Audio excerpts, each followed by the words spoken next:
Hello and welcome to another episode of North Coast History and Haunts. In today's episode, we are visiting the historic Brickworks Park just outside of Nelsonville, Ohio. On the outskirts of Nelsonville, along Route 278, you will pass the site of the Nelsonville Brickworks. It's one of those places where if you blink, you're probably going to miss it. Not really much of the plant is left today, as you can see here, but a couple of the kilns and the smokestacks still remain, and it has been preserved as a park. These remains are part of once a much larger brick-making operation. The Nelsonville Brick, founded in 1877, produced nearly 25 million bricks per year. They shipped them all over the world, and by 1910, its combined plants could turn out 100,000 bricks a day. And these were not ordinary bricks. These bricks were prized for their size, their weight, and their purity, and are still collected today. You can find them in antique stores and places all over. In fact, these bricks are still so popular that people will steal them right out of the street, much to the annoyance of most city officials. And they're not just in Nelsonville, they're in other cities as well. Brickmaking as a process was slow, labor-intensive work. The clay and shale were dug from nearby local open pits with steam shovels. The bricks were loaded and shaped by hand, loaded into kilns by hand, fired for 6 days, and cooled for 3 more before unloading by hand once again. A strong pace meant production of about 7,000 bricks a day using 4 men and a single horse. By 1890, this brickyard set a record 10,262 bricks in a single day. The nearby town of Nelsonville is paved with these bricks, and it's pretty neat. They were made from number 5 fire clay, one of the purest and most durable clays found in all of the United States. Each brick was a repressed solid, and it was carefully mixed until flawless, then dried and seasoned in sheds, and then they were ready to fire in the kiln. And they did have inspectors all along the way, so these were really valuable bricks.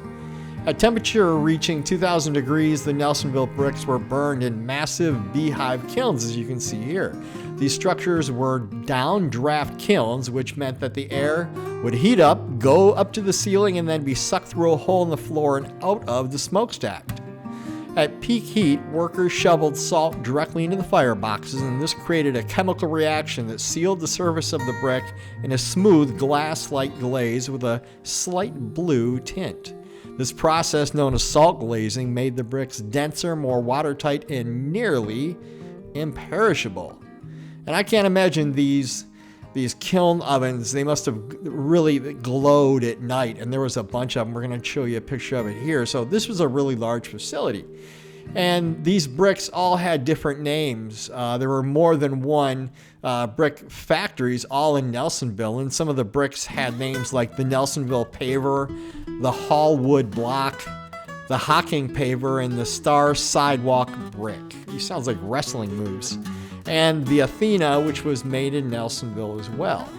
These bricks traveled far beyond Ohio. The railroads, they worked constantly carrying these Nelsonville bricks all over the world and even overseas. In fact, you can still find them today in cities like Niagara Falls, Philadelphia, Chicago's, and cities all throughout Indiana. Even in Nelsonville, many modern asphalt roads still rest on the original brick road beds beneath them. In 1904, Nelsonville block pavers won first prize at the World's Fair in St. Louis, thus earning their reputation as the king of brick pavers. Kind of a cool honor. In 1909, Nelsonville bricks were used to pave the Indianapolis Speedway due to the deaths associated with the dirt tracks and potholes. By World War I, concrete began to replace the brick. The Great Depression finished what new materials had started.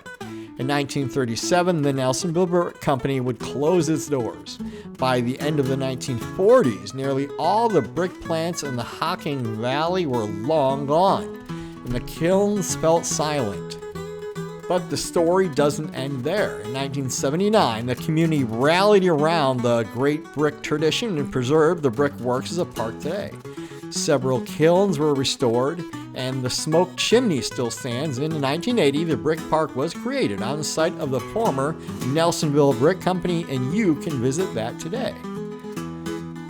Well, that's it for today. We hope you enjoyed it. Stay tuned for more. Thanks for watching.